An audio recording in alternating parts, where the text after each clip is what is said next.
ആമേൻ, ആമേൻ.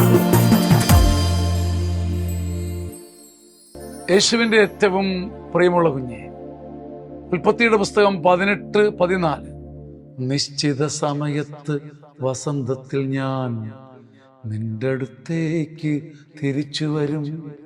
നിശ്ചിത സമയത്ത് വസന്തത്തിൽ ഞാൻ നിന്റെ അടുത്തേക്ക് തിരിച്ചു വരും.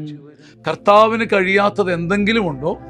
നിശ്ചിത സമയത്ത് വസന്തത്തിൽ ഞാൻ നിന്റെ അടുത്തേക്ക് തിരിച്ചു വരും.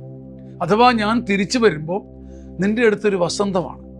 പൂക്കാത്ത കാലം പൂവിടും, മുട്ടില്ലാത്ത കാലം ചെടികൾ പൂമുട്ടുകൾ ഇട്ട് ആർത്തു നിൽക്കും.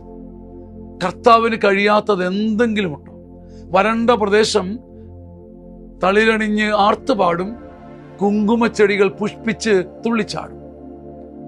നിശ്ചിത സമയത്ത് ഒരു സമയം, ദൈവം തരുന്നൊരു സമയം, ദൈവം വെച്ചിരിക്കുന്ന കൃപയുടെയും രക്ഷയുടെയും മാനസാന്തരത്തിൻ്റെ ഒരു സമയമുണ്ട്. അത് തന്നെ കടന്നു പോകരുതേ എന്ന് പ്രാർത്ഥിച്ചാൽ മതി. ആ ഒരു സമയം നിന്നെയും കൊണ്ടേ പോകൂ. അതുകൊണ്ട് ഏറ്റവും നിരാശയിൽ കിടക്കുന്നവർക്കും ക്രിസ്തുവിൻ്റെ ഒരു സമയമുണ്ട്. ആ നിശ്ചിത സമയത്ത് കർത്താവ് നിന്റെ അടുത്തേക്ക് മടങ്ങി വന്ന് തിരിച്ചു വന്ന് നിനക്ക് കൈ തന്ന് നിനക്കൊരു വസന്തം തരും. ആ വസന്തം കാണാൻ ഇടവരട്ടെ. ആമേൻ, ആമേൻ, ആമേൻ.